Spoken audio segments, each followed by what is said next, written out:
Assalomu alaykum hammaga. Siz MyFilm News kanalidasiz. Bugungi videoda sizlar bilan shu yil yozda chiqadigan O'rgimchak odam 4 filmining so'nggi ma'lumotlari, yo'zi va syujet haqida gaplashamiz. Video qiziqarli bo'ladi, shu uchun oxirigacha ko'ringlar. Qani unda boshladik. Oldingi filmdagi voqealarni ko'rib chiqadigan bo'lsak, O'rgimchak odam 3 uyga yo'l yo'q filmida Doktor Strange boshqa olamlardagi O'rgimchak odam yovuzlari bu olamga suqilib kirmasligi uchun Peter Parker O'rgimchak odamligini butun dunyo, hattoki Strangening o'zi ham unutgan. Shunday ekan, 4-filmda u butunlay yolg'iz va hech kim bilan tanish bo'lmaydi.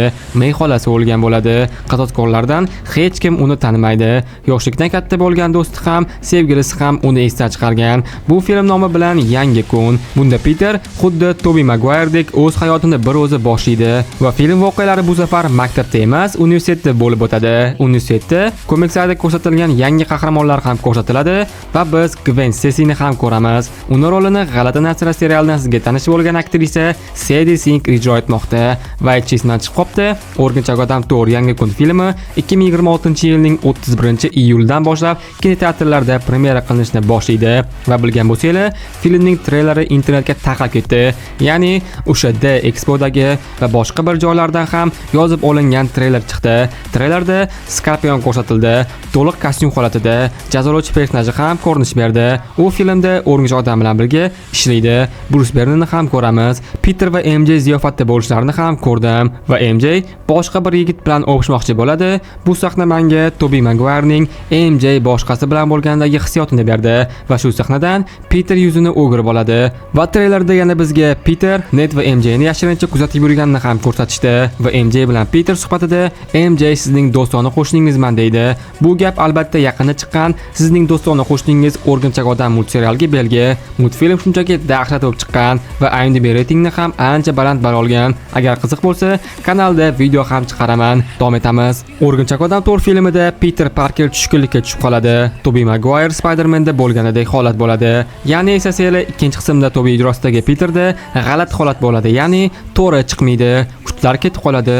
Shu holatni biz filmda Tom Holland ijrosidagi O'rgimchak odamni ham ko'ramiz. Shu joyda qisqa reklama. Men sizlarga Cinema ilovasi haqida ma'lumot bermoqchiman. Cinema ilovasi qolgan boshqa ilovalardek kino ilovi va platformada film, multfilm, serial, animelar chiqadi. Obuna sotib olish uchun eng mukammal va yaxshi variant. Har bir janr, har bir yo'nalishdagi filmlar alohida bo'lib chiqilgan. Shunday ekan, filmlarni topishda qiynalmaysiz. Ilova o'zbek va rus tillarida. Filmlar har obunani sotib o'tganda mana MyFilm News promokodini ishlatsanglar, sizlarga 20% skidka qilib beradi.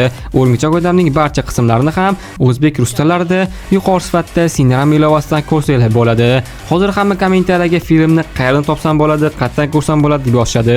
Javob mana, ilova siz uchun har qanday tarafdan mukammal qilib yaratilgan va davom etamiz. Endi treylerlardagi detallar va chiqqan ma'lumotlar haqida gaplashsak, aniq ma'lumotlarga ko'ra, Peter Tobey Maguire O'rgimchak odamidek o'zidan tabiiy to'r chiqara oladigan kuchga ega bo'ladi.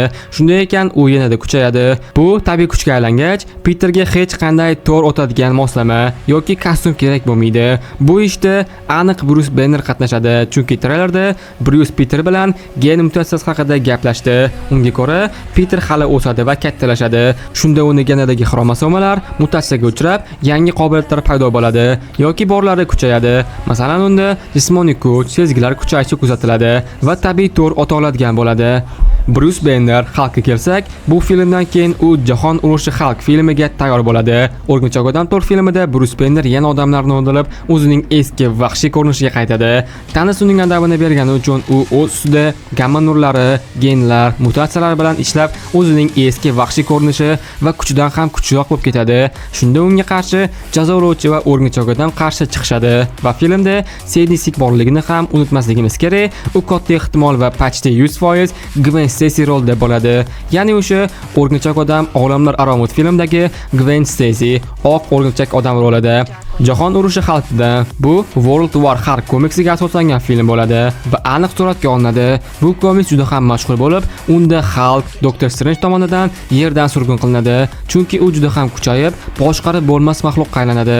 O'z aslida komikslarda Hulkni temir odam Doktor Strange surgun qilib sakarga yuborishadi, lekin Hulk Thorning 3-shaxsiy filmida u yerda bo'lgan va Thor bilan jang ham qilgan. Voqealar chakas ekan. Jahon urushi Hulk filmi qasoskorlar maxfiy yoshlar filmiga bog'lanadi va unda biz Kapitan Amerika Jasur yangi dunyo filmida chiqqan Qizil Xalqqa qarshi Yashil Xalq jangini ko'ramiz. Keyin Jahon urushi Xalq boshlanadi. Tushunishi uchun Xalqni bu formasida hech kim chiqara olmaydi. Shundan keyin multiolam darajasidagi xavfga aylanib, TVA tashkilot tomonidan boshliqqa yoki Planet Xalq voqealariga yuboriladi yoki uni o'g'li Skar to'xtatadi. Esingizda bo'lsa, Ayol Xalq serialining so'ngida bizga Xalqning o'g'li Skarni ko'rsatishgandi. Xalq Sakar sayyorasida tushganida u yerda gladiator bo'ladi. Keyin esa qirolga aylanadi. U turmush quradi, Seyra bilan va farzandi Skar tug'iladi. Xullas, O'rgimchak odam Thor filmi Xalq uchun katta boshlanish bo'ladi va titrlardan keyingi sahnada aniq va 100% Qasoskorlar 5 qiyomat kuni filmidan parcha va Doktor Doom ko'rsatiladi.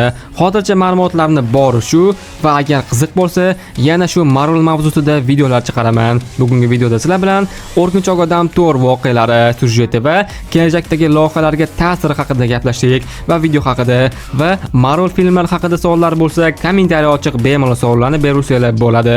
Oxirgacha ko'rganlar uchun rahmat. Shunaqa qiziqarli videolarni chiqaramoqchi uchun kanalga obuna bo'lib, like bosib, shunga o'xshagan qiziqarli videolarni o'tkazib yurmaslik uchun qo'ng'iroq tugmasini bosib qo'yinglar. Bosib qo'ygan bo'lsanglar, hozircha xayr.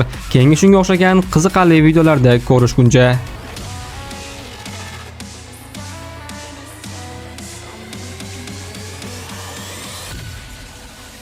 Darkwave.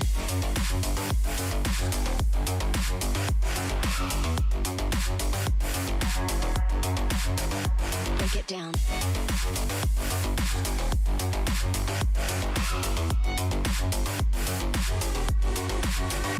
Darkwave.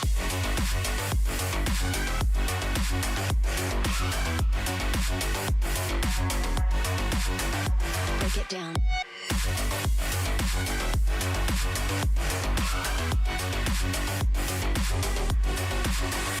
Darkwave.